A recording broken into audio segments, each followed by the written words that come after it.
En Madrid Médico hemos querido dar la palabra a los grupos políticos en la Asamblea de Madrid. Queremos hacer un análisis, un diagnóstico de cómo está la sanidad madrileña. Y por eso este mes tiene el turno, es la voz del Grupo Socialista en la Asamblea de Madrid, cuyo portavoz es Carlos Moreno, que está con nosotros. Bienvenido, Carlos. Muchas gracias, Isabel. Gracias por estar en este subcolegio de médicos, que hemos comentado nada más llegar que es maño, Carlos, así que no ha vivido mucho el colegio, ¿no?, de Madrid, y está viendo cómo está en una profunda transformación. Sí, bueno, llevo colegiado ya desde hace 10 o 12 años en Madrid. Yo me formé en medicina en la Universidad de Zaragoza, pero ya acudí a Madrid a hacer la residencia de cardiología en el Hospital Ramón y Cajal y posteriormente una subespecialidad en cardiología intervencionista. Y ahora estoy compatibilizando mi trabajo profesional, sigo en activo, con la política, ¿no? Soy el portavoz de Sanidad en el Grupo Parlamentario Socialista de la Asamblea. Y desde luego agradecemos enormemente que nos dedique este tiempo, porque les voy a contar nada que no sepan nuestros colegiados, pero que Carlos ha hecho un esfuerzo de venir, porque desde luego en cuanto acabe esta entrevista tiene 24 horas de guardia en el hospital de Getafe y realmente especialidad en hemodinámica, ¿no? O sea, estamos con el código infarto. ¿Cómo se vive desde un hombre que se ha metido en la política recientemente? ¿Cómo se vive esa combinación político-médico? Bueno, pues no voy a negar que tiene cierta complejidad, cierta dificultad, pero por otro lado es apasionante, ¿no? Porque nosotros médicos que estamos en activo vivimos a diario las dificultades que atraviesa nuestra sanidad y también los puntos fuertes, pero sabemos que para poder cambiar las cosas a que funcionen mejor necesitamos estar también presentes en las instituciones. Por lo tanto es una tarea difícil, laboriosa, que tiene un coste también en lo personal, pero pues la vivo con mucho entusiasmo. Es muy reciente su incorporación a la política, de la mano del señor Lobato, desde hace 2 años. ¿Cómo lo está viviendo personalmente? ¿Cómo lo está viviendo? ¿Es muy intenso la dedicación que le exige? Porque ya la dedicación, la vocación que tienen los médicos es excepcional, y la política también es muy exigente. Es intenso, pero a la vez es gratificante, ¿no? Estamos en la tarea permanente pues de equilibrar el trabajo técnico, que ese ya lo tenemos trabajado por nuestra profesión, pues con adquirir las diferentes habilidades políticas y siempre pues peleando por lograr los consensos allí donde sea necesario y utilizar un tono. Nosotros siempre apostamos por un tono en política que sea educado y respetuoso con los que piensan diferente, pero eso sin que eso suponga no defender con pasión nuestra ideología, ¿no? Yo creo que eso los ciudadanos lo agradecen. Y me gustaría empezar por lo más novedoso, ¿no? Porque la Comunidad de Madrid ha aprobado ya unos presupuestos que son, desde luego, la parte que dedica a sanidad, el mayor aumento de la historia, más de 10.000 millones de euros, con un aumento de casi el 17% respecto a los presupuestos anteriores. Me gustaría conocer la opinión del Partido Socialista. Pues mire, nosotros cualquier impulso en la financiación del Servicio Madrileño de Salud lo saludamos y lo apreciamos como algo positivo. Tengo que ser sincero y le diré que lo consideramos insuficiente, ¿no? Este impulso en financiación supone una mejora en inversión sanitaria por habitante de unos 40 o 50 euros que no nos sacan de ese vagón de cola en financiación sanitaria por habitante, ¿no? Si hubiéramos querido equiparar el gasto sanitario por habitante a la media nacional, hubiéramos necesitado unos 12.500 millones de euros. En cualquier caso, es un paso adelante que también viene aupado e impulsado por la inyección de fondos a través de los presupuestos generales del Estado y a través de los fondos europeos, pero sinceramente lo consideramos insuficiente. Pero la inversión por habitante, no sé si demuestra muy bien lo que es la inversión en sanidad, ¿no? Porque hay comunidades como Castilla, por ejemplo, León, o Castilla-La Mancha, que tiene unas extensiones enormes y tiene que hacerse un esfuerzo por habitante enorme, porque el médico se tiene que desplazar. En Madrid hay una concentración, es una comunidad que es uniprovincial y quizá no es la mejor ratio, aunque creo que es muy bueno, ¿no? Pero que no es el mejor indicador para medirlo. A nuestro juicio es un dato objetivo, o sea, es un dato indexado por habitante y es objetivo. Y fíjese que estamos en una comunidad autónoma donde el 40% de los madrileños tiene seguro póliza privada, por lo tanto, la medicina privada está ayudando mucho. Madrid tiene mucha penetrancia a asistir a nuestros ciudadanos, por lo tanto, la verdad es que ese gasto privado que hacen las familias en sanidad privada lo debería, a mi juicio, utilizar la Administración para tener unos datos líderes en listas de espera, en espera para atención primaria, en urgencias extrahospitalarias y lejos de ocurrir eso, pues compartimos los mismos problemas que otras autonomías, ¿no? Y eso se debe precisamente a que tenemos una inversión por habitante a la cola de toda España.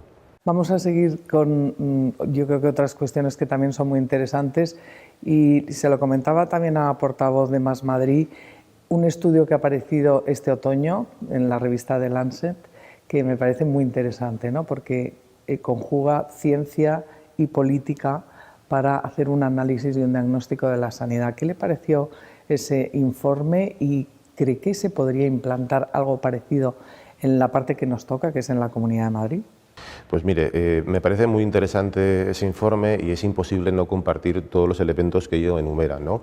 Yo creo que deberíamos ir a una legislatura, tanto a nivel nacional como a nivel regional, de pactos por la salud. Nosotros en enero del año 22, Juan Lobato llevó a la Asamblea un pacto por la salud, un pacto por la sanidad, que lamentablemente fue desatendido, pero yo creo que esta legislatura sí que deberíamos ir a por un pacto estatal por la salud, ¿no? Y en ese artículo de Lancet, los compañeros que lo trabajaron pues defienden un modelo que cambie, ¿no? Que deje de estar centrado en el hospital y en las urgencias y que se destinen los recursos a la atención primaria donde se puede, y a la extensión comunitaria, ¿no? Donde se pueden hacer políticas de prevención y de promoción de la salud. Defiende una mejor coordinación entre los servicios sociales y los servicios sanitarios, ¿no? Defiende la implantación de nuevas terapias génicas, ¿no? Y de la medicina de precisión. O sea, hay una serie de elementos que efectivamente es que es imposible no compartirlos. Dicho esto, no soy todo lo optimista que debería, ¿no? Porque el Partido Popular y el Partido Socialista, que deberían ser los que impulsaran este pacto, pues hoy por hoy tenemos dos diferencias muy importantes, ¿no? Estábamos hablando de la financiación suficiente o no, y luego también podríamos profundizar en el modelo de gestión. Y estas dos diferencias las tenemos que ir limando, porque si no va a ser imposible un pacto estatal por la salud, ¿no? O por la sanidad. Bueno, pues vamos a hablar precisamente de esas diferencias, pero antes hay una premisa que yo creo que todo el mundo conoce, que es la escasez y el grave problema, lo dice hasta un informe también reciente del Ministerio de Sanidad, en recursos humanos, ¿no? La escasez de médicos. Hay un informe del Ministerio de Sanidad que habla de 9.000 médicos, es lo que vamos a tener, necesitamos en España ya, en breve, y en 3 años 17.000 médicos. Esto antes no había pasado. ¿Qué propone el Partido Socialista para paliar esto, que va a ser un problema, pero acuciante y que ya lo estamos notando en determinadas especialidades? Mira, a juicio del Partido Socialista, la falta de médicos es uno de los elementos de la ecuación y ni siquiera quizá el protagonista, ¿no? Deberíamos hablar también de cómo están distribuidos esos médicos y deberíamos hablar también de qué condiciones les ofrecemos para retenerlos, ¿no? Porque de nada sirve formar médicos si luego permitimos su fuga al sector privado, a otros países de la comunidad, de la Unión Europea o incluso a diferentes autonomías en las que reciben mejor trato en cuanto a condiciones laborales, ¿no? Sí que es cierto que hay una falta de profesionales, pero le voy a dar 2 datos que yo creo que son reveladores. En España tenemos 4 médicos por cada 1.000 habitantes, de los cuales en torno a 3,4 trabajan en el Sistema Nacional de Salud. Estamos entre los 3 o 4 países con mayor tasa de médicos por 1.000 habitantes de la OCDE. Y otro dato también importante es que España es el segundo país del mundo con más facultades de medicina, detrás solo de Corea del Sur, ¿no?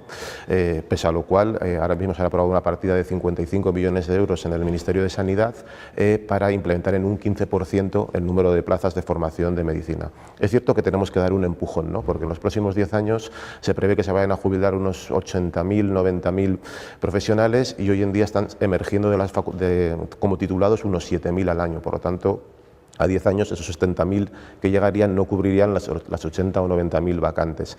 Pero ya le digo que es solo uno de los elementos de la ocasión. Fíjese cómo están distribuidos. El 60% de los médicos en España están en la atención hospitalaria y solo un 30% en atención primaria. Tenemos que reequilibrar esta situación y empezar a formar más especialistas para atención primaria, ¿no? Y por último, lo que le quería añadir es que efectivamente tenemos que ofrecer unas condiciones líderes, porque si no nuestros médicos se van. Quiero decir, y también entre comunidades autónomas. Aquí en Madrid estamos especialmente peor en cuanto a salarios, en cuanto a estabilidad de empleo, ¿no? Tenemos, hasta la fecha ha habido convocatorias públicas de empleo cada 10 años y también estamos retrasados en cuanto a conciliación laboral. Somos la única comunidad autónoma que no ha desbloqueado el regreso a las 35 horas, ¿no? Entonces también para retener a nuestros profesionales en Madrid también importa mucho que permitamos conciliar su vida profesional con su vida personal, sobre todo en una comunidad donde tenemos tanta dificultad para el acceso a una vivienda, etcétera. La primera de estas entrevistas que hemos iniciado en Madrid Médico tuvimos a la consejera, a Fátima, y nos contaba que Fátima Matute nos contaba precisamente que a partir de 2024 la estabilidad en el empleo se iba a conseguir en la Comunidad de Madrid, que eso sí que, y aquí lo hemos vivido en el Colegio de Médicos, eso sí que ha sido una cuestión gravísima para retener y para dar estabilidad a los propios profesionales de la medicina, ¿no? Sí, vamos, yo simplemente lo que quería transmitir es que, aparte de poner el foco en la falta de profesionales, lo tenemos que también poner en cómo están distribuidos y en las condiciones que les ofrecemos para retenerlos. Y por último, yo lo que sí que quería subrayar es que la falta de profesionales, los médicos que nos faltan hoy son los que no se formaron hace 10 años, que era cuando la responsabilidad del Ministerio de Sanidad la ostentaba el Partido Popular. Lo cierto es que si usted sigue la evolución de las plazas de formación especializada, tiene dos jorobas ascendentes que coinciden con los gobiernos del Partido Socialista. Este mismo año el Ministerio de Sanidad va a ofrecer una oferta récord de plazas de formación de sanitaria especializada en torno a 11.600, con un crecimiento especialmente importante en atención primaria. ¿Tenemos que mejorar? Sí, tenemos que aumentarlas también, pero desde luego yo creo que el esfuerzo de los gobiernos del Partido Socialista en este tema concreto es revelador. O sea que la propuesta es ahora hacer, que a mí me parece muy interesante, es hacer una oferta de plazas de formación récord, ¿no? Si no lo he entendido mal, de más de 11.000. Hay unas 11.600 para formación sanitaria especializada, de las cuales para médicos representan 8.800. Son unos datos récord y el incremento más notable se ha producido en atención primaria. También tenemos que tener en cuenta que el Gobierno es el que aprueba estas plazas, pero quien tiene que pelear por acreditar unidades docentes y por financiarlas son las comunidades autónomas. Por lo tanto, también es responsabilidad de las comunidades autónomas realizar este trabajo. En Madrid, por ejemplo, en tema del número de plazas de atención primaria, de oferta para formación de residentes, pues llevamos estancados en 200 y poco durante muchos años. Por lo tanto, ahí hay una tarea de la comunidad autónoma de acreditar más unidades docentes y de financiar posteriormente más plazas para que luego el Ministerio las pueda aprobar. Pero, por ejemplo, se ha aprobado la especialidad de urgencias y lo que se dice es que no se va a conseguir ampliar en formar, por ejemplo, más médicos porque se les mete, ¿no?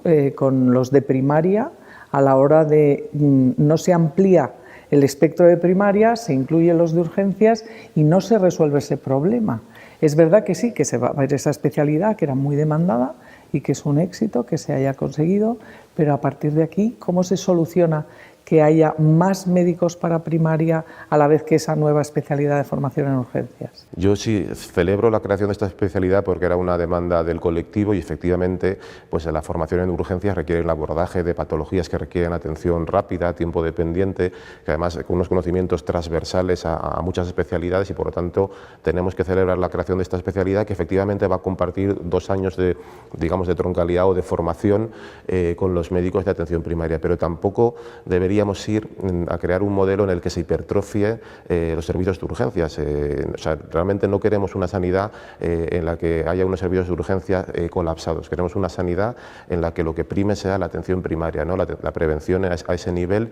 Por lo tanto, sí que tenemos que dar una respuesta a la situación actual, que es la de unos servicios de urgencia hipertrofiados, colapsados, porque mucha gente, por las esperas sanitarias que hay, la única opción que se le deja es acudir a urgencias, pero no debería ser el modelo por el que tuviéramos que apostar a medio y largo plazo. Por lo tanto, es una inquietud relativa. Sí para dar solución a la problemática actual, no para que el modelo futuro bascule en acudir a urgencias como la solución prioritaria para los pacientes. Pero ¿y si vemos ahora mismo esas necesidades para que no colapse el sistema? Y la primera, lo estábamos hablando, es el capital humano.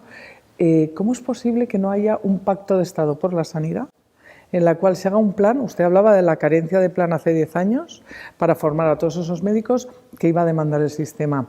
¿Cómo es posible que no se pongan de acuerdo todos los grupos políticos, que dejen las cuitas partidistas y partidarias para hacer un plan estratégico, es decir, vamos a cubrir de médicos, de formación, vamos a dar las condiciones que necesitan los profesionales sanitarios.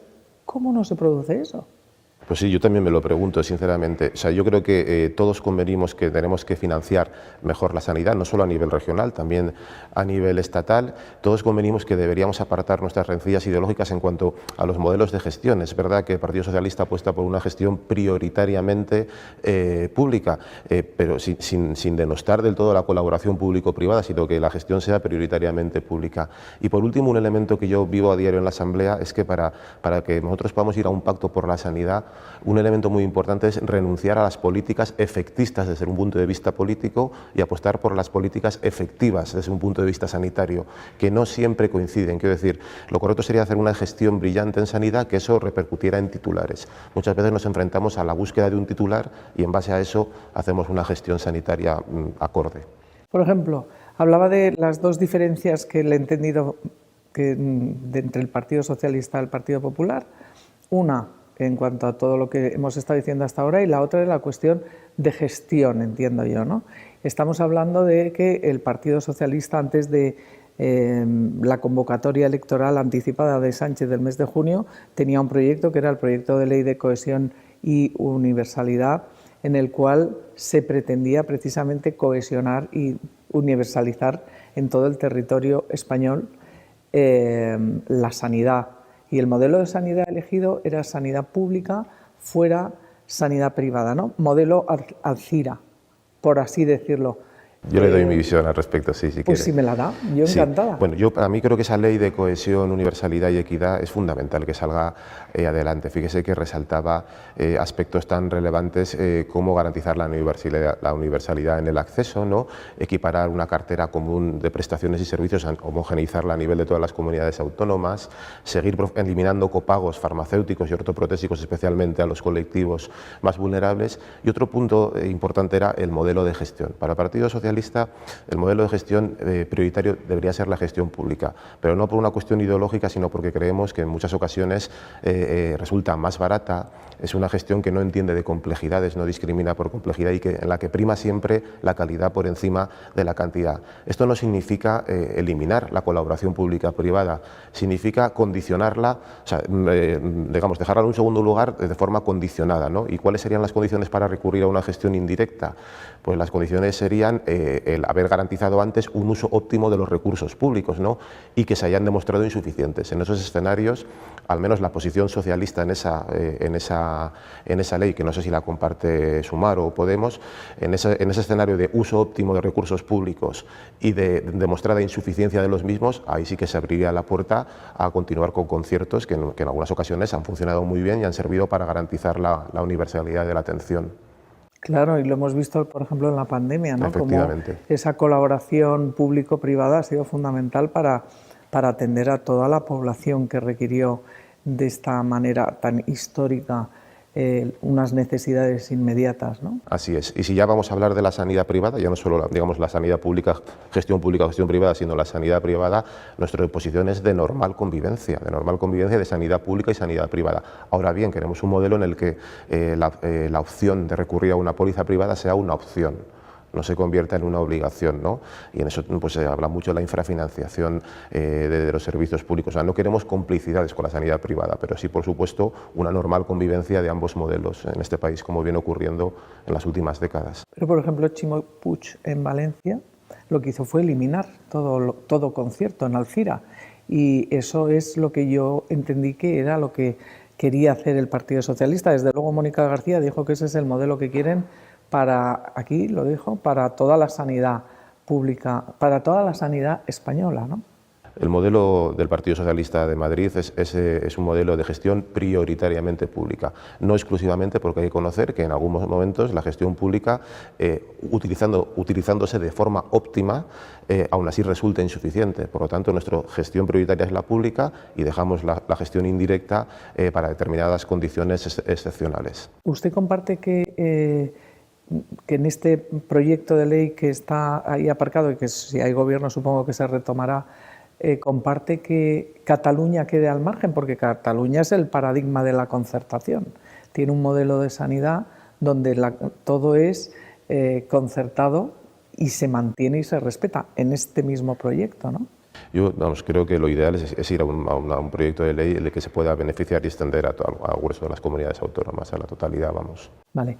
Y si vamos a las urgencias, ¿no?, que estábamos hablando, y también a la sanidad primaria, que es la puerta de entrada, ¿no?, y uno de los pilares absolutamente fundamentales. ¿Cuál es su diagnóstico? Porque va a haber 19 con estos nuevos presupuestos, si no recuerdo mal, son 19 los nuevos centros de salud, y ya se hizo un plan de mejora para la primaria, precisamente para retener a los profesionales, que la situación era bastante delicada. Si quiere, separamos atención primaria y urgencias, empezamos por atención primaria. Bueno, pues esto ha sido uno de los elementos con los que hemos tenido más discrepancias con el Partido Popular en los últimos años, porque sí que estamos muy preocupados desde el Partido Socialista por la situación que atraviesa la atención primaria, ¿no? O sea, hace unos años nos hubiera parecido surrealista o inédito tener esperas de hasta 3 semanas en la Comunidad de Madrid para una cita en atención primaria ordinaria, ¿no? Por lo tanto, celebramos el acuerdo con los profesionales porque incorpora aspectos positivos, pero no sabemos si esa solución que se ha dado a los profesionales es efectiva también para los usuarios, para los pacientes, ¿no? Porque son agendas que se han limitado a 35 pacientes por la mañana, pero ¿qué ocurre con el resto de pacientes? Van a ir a unas agendas, digamos, de rebosamiento por las tardes, en las que van a ser atendidos cada vez por un profesional distinto, ¿no? Se rompe uno de los elementos claves de la atención primaria, que es la longitudinalidad de los cuidados, ¿no? La confianza que establece un paciente al que es atendido siempre por su mismo médico, ¿no? Por lo tanto, tenemos cierta inquietud en que esta solución, que puede funcionar para los profesionales, aunque está por ver, porque todavía las medidas que se han implementado todavía no han aterrizado del todo, no tenemos claro que sea suficiente para los usuarios. Y respecto al tema presupuestario, es que ahí es donde hay que ver la letra pequeña, ¿no? El repunte de inversión en atención primaria de estos presupuestos para 2024 no es el que parece, sigue incorporando dentro el gasto por recetas, lo cual sabemos que es una falacia, y con este nuevo impulso de estos presupuestos, el gasto en atención primaria sigue situándose en torno al 10 o el 11% del total, excluidas las recetas, ¿no? Que es un porcentaje que dista mucho de la media nacional, que está en torno al 14 o el 15%. Por lo tanto, tenemos unos presupuestos, a mi juicio, continuistas para atención primaria, continuistas de los anteriores, que fueron en los que se produjo una huelga de profesionales y una situación de colapso. Por lo tanto, aquí sí que creo que deberíamos impulsar de una forma mucho más decidida la financiación para la atención primaria. Yo me refería antes a primaria también para hablar de los puntos de urgencia extrahospitalaria, ¿no?, que también ha sido una cuestión polémica en el anterior mandato del consejero anterior, y que yo creo que se ha resuelto, por lo menos por ahora, aunque esta entrevista saldrá en diciembre y no sabemos de aquí a diciembre qué puede pasar, ¿no?, con la sanidad, pero parece que esto ya se ha resuelto. Bueno, yo no tengo tampoco esa sensación. Yo creo que fue uno de los grandes errores de gestión, ¿no? Fíjese, esos puntos de urgencia extrahospitalaria en 2019, que fue el último año que funcionaron con normalidad, atendieron a 750.000 madrileños, ¿no? Por eso no compartíamos ese intento de cierre estructural, ya no coyuntural, a la pandemia, que llevó a cabo el anterior consejero de Sanidad, ¿no? Luego vinieron muchas propuestas, cada cual más surrealista, ¿no? La apertura de unos sí, otros no, la apertura de los 80 centros con el personal de 40, la implementación de la videoconsulta para la atención de patología no urgente, es decir, los profesionales alucinábamos, ¿no? Y la última reorganización que se pactó en octubre del año 22, pues ya sabe que discrimina dos tipos de centros, los que sí iban a tener equipo sanitario completo y otros que no. La realidad es que oficialmente ninguno de ellos está contando con médico de forma rutinaria en la apertura de sus urgencias, ¿no? Entonces, la postura del Partido Socialista en esto es claro, reivindicamos la presencia en estos 80 centros de equipos sanitarios completos, médico, enfermera y celador. O sea, no queremos equipos en los que no haya médico ni en los que no haya enfermera. O sea, es decir, necesitamos equipos médicos completos, y yo, desde luego, si tuviera responsabilidad de gobierno, le puedo decir sinceramente que no dormiría tranquilo sin garantizar que todos los centros de urgencia tengan equipo sanitario completo, porque efectivamente se atienden patologías vitales que representarán un porcentaje menor, pero existen, ¿no? Y son patologías tiempo dependientes, ¿no? Entonces, en cualquier momento, la ausencia de médico o de enfermero en alguno de estos centros pues puede costar vidas. Pero yo tengo entendido que eso se acabó pactando en función de la cercanía al hospital y que por eso no todo el mundo, pues si hay carencia de médicos, todo el mundo quiere tener médico y equipo completo, pero yo creo que la diferencia está con otras comunidades, ¿no? Si uno se compara con otras comunidades, donde yo veraneo, por ejemplo, donde suelo pasar tiempo, en Cantabria, no tienen esos puntos de urgencia, tienes que ir directamente a un hospital en enormes zonas. En Madrid, si ponemos esa comparación, realmente si tú estás muy cerca de un hospital te pueden atender y te mandan rápidamente a un hospital. Entiendo yo que es así, ¿eh? Ya, No lo que lo sé. ocurre es que Cantabria no tiene el PIB que tiene la Comunidad de Madrid. Es que lo que nos sorprende a nosotros es que siendo la comunidad autónoma No más solo por rica... comparar Cantabria, No, sí, sí, que no. creo que puede pasar con muchas otras. Es decir, que Madrid, siendo la comunidad más rica, pues resulta sorprendente que dé citas para atención primaria 3 semanas o que tenga o se permita el lujo de abrir urgencias sin médico de presencia física. Eso en la comunidad autónoma más rica de España chirría, ¿no? Y también bascula en la necesidad de mayor financiación. Bueno, pues yo creo que si le parece, vamos ya muy rápido a las últimas cuestiones. Por ejemplo, ¿qué le parece a usted la nueva vida del Hospital Zendal, ¿no? Que también se mencionaba en los presupuestos como ese centro de neurológico de referencia, ¿no? Para enfermedades ELA, etcétera? ¿Le gusta el proyecto? ¿Está de acuerdo con él? Para el Partido Socialista, una vez construida esa infraestructura, por supuesto que se le tiene que dar el uso que se considere más apropiado. Quiero decir, lo que no compartimos es que esa infraestructura, que ha tenido unos elevados costes y sobrecostes por encima de los 200 millones de euros, además con cierto escándalo en materia de contratación, que esa infraestructura esté hoy por hoy sin plantilla, atendiendo a muy poquitos pacientes y ni siquiera habilitada como un hospital convencional. Es decir, es que es difícil que esa infraestructura pueda garantizar habitaciones con ventana y luz natural. Dicho esto, una vez construida, o sea, quiero decir, este es el típico ejemplo de política efectista desde el punto de vista político, que abre titulares, que maravilla al mundo, pero que hoy por hoy no está resultando efectiva desde el punto de vista sanitario. Dicho esto, yo creo que es una infraestructura que tenemos que utilizar y bueno, yo creo que la Consejería estará valorando cuáles son las mejores opciones. Se me ocurren muchas, ¿no? Porque además está en un enclave, Las Tablas, donde hay una necesidad de centros de salud, o sea, que hay muchas utilidades posibles y pues si una de ellas puede ser la atención a una enfermedad tan importante y que nos sensibiliza tanto a todos como es la ELA, ¿no? La esclerosis lateral amiotrófica, pues no veo motivo para oponerme, pero sí que creo que deberíamos huir de seguir dando titulares para los medios y pensar cómo podemos aprovechar esa infraestructura, que en el grueso de la pandemia tuvo su utilidad para descongestionar los hospitales de pacientes con un COVID leve. Es verdad que esa utilidad ya la hacía de una forma razonablemente acertada IFEMA, pero aún así se apostó por la construcción de esta infraestructura que finalmente ha resultado muy costosa en términos económicos para los madrileños. ¿Y qué le parece, hablando de ese escaparate, ¿no?, que usted mencionaba ahora con el Zendal, que le gusta al mundo? Desde luego, 3 de los 100 mejores hospitales del mundo están en Madrid.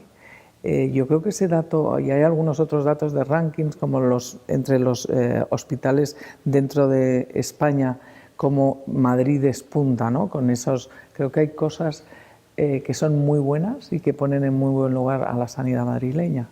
Mire, en Madrid tenemos unos grandes hospitales y eso es indudable, ¿no? Y unos grandes profesionales, como no podría ser de otra forma para la capital de España, ¿no? Vienen siendo así en las últimas décadas y tenemos una atención a la patología aguda que es excepcional en toda España. Es decir, hay códigos como el código infarto, el código ictus.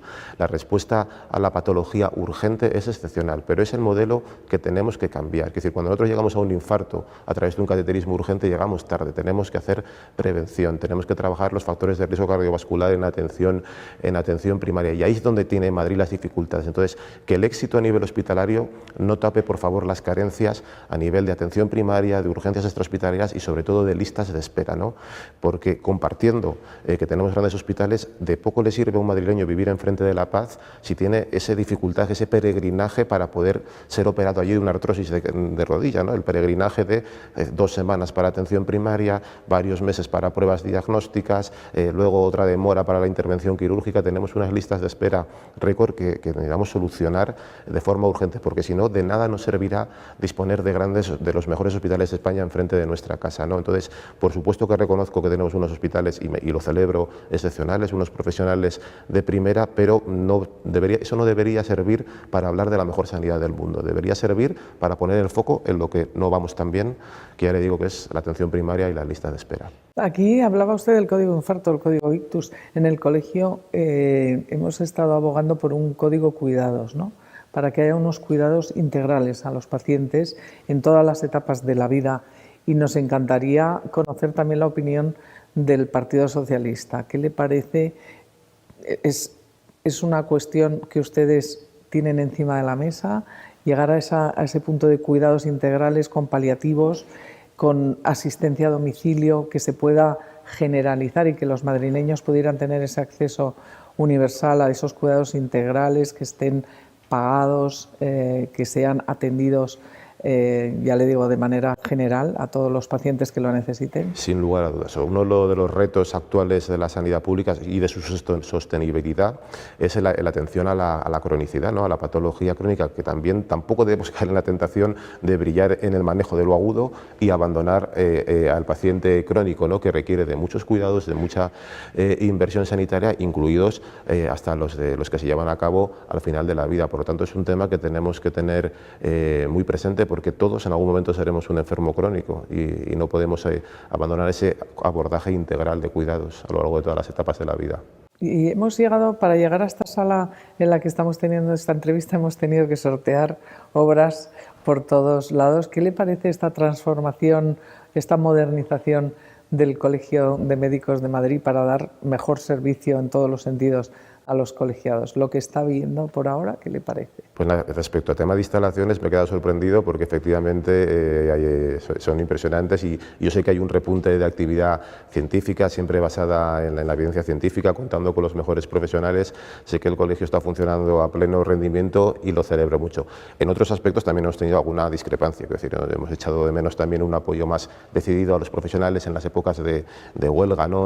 Cuando se hablaba de modelos puros, enfermería y tal. Ahí no hemos tenido la complicidad, pero desde luego estoy maravillado por la infraestructura y por la actividad que sé que es puntera. Bueno, pues yo lo transmitiría desde luego a la Junta, porque el esfuerzo es notorio y además el personal también está sufriendo todas estas carencias, pero es por un objetivo estupendo. Y por último, me gustaría, por cierto, hablábamos de los cuidados, la Fundación del Colegio de Médicos también ha sufrido una transformación, se han cambiado los estatutos para hacer una actividad social desde los médicos a la sociedad, ¿no? Yo tengo el honor de dirigirla ahora y tenemos un abanico de 5 líneas estratégicas basadas en personas mayores, en cuidados, en paliativos, en medicina del estilo de vida, que es muy de los cardiólogos. En fin, yo creo que queremos llevar a cabo muchas cosas y me encantaría saber qué piensa usted como médico, como colegiado y también como miembro del Partido Socialista, que tenga esta acción social la propia Fundación de los Médicos, y que no solo, que también se dedique a la formación, que era lo que tradicionalmente venía haciendo. Pues me parece una iniciativa excepcional, ¿no? El reto hoy a nivel sanitario, el reto sanitario no se entiende sin el reto social, por lo que me parece algo excepcional. Y yo fíjese que aquí quería poner de relevancia la labor o la figura del médico, ¿no? Que de por sí es humanista, es generosa, ¿no? Es altruista. Fíjese que para llegar a ser licenciado en medicina hay que sortear una serie de obstáculos en los que se pide muy buena nota, superar exámenes, etcétera, etcétera. Entonces, creo que estoy en condiciones de decir que el profesional médico está dentro de una élite intelectual que además renuncia a ser la élite económica, porque una cosa no conlleva a la otra, ¿no? Por lo tanto, sí que me gustaría poner en relevancia el papel del médico y del Colegio de Médicos en este tipo de iniciativas, que no solo son sanitarias, sino también son sociales, son humanistas y que me parecen fundamentales. Pues me encanta lo que ha dicho y coincido plenamente, y por eso yo quiero concluir siempre este ciclo de entrevistas con una pregunta. ¿Qué piensa usted que deberíamos hacer para poner en valor la figura del médico, ¿no? El médico tradicionalmente yo creo que ha sido las figuras más valoradas históricamente por esa labor que ha hecho, que ha salvado a la humanidad con la ciencia de la mano, y ahora parece que la figura del médico, después de tanto aplauso en la pandemia, ya nos hemos olvidado, ¿no? ¿Qué podemos hacer para poner en valor a los médicos? Bueno, pues probablemente sea un abordaje multilateral a través de la sociedad. Fíjese que incluso en los momentos donde la sanidad pública ha sufrido mayor asfixia, yo creo que la visión de la sociedad sobre el papel del médico y de la enfermera o del enfermero es muy positivo, ¿no? Y nosotros lo vivimos a diario. Para nosotros, además de nuestra nómina económica, está la nómina psicológica, ¿no? Del agradecimiento de un paciente cuando le ha salvado la vida, etcétera. Entonces yo creo que sí que hay un agradecimiento de fondo que es innegable, pero desde luego desde las instituciones pues tenemos que reivindicar la imprescindibilidad del sistema sanitario, la imprescindibilidad de los profesionales sanitarios y ofrecerles unas condiciones laborales que no solo son económicas, son también formativas, son tecnológicas, que sean acordes y que la sociedad pueda compartir y disfrutar. Pues Carlos Moreno, ha sido un placer. El placer ha sido mío. Muchas gracias y espero que repitamos. Cuando ustedes quieran. Muchas gracias. Gracias.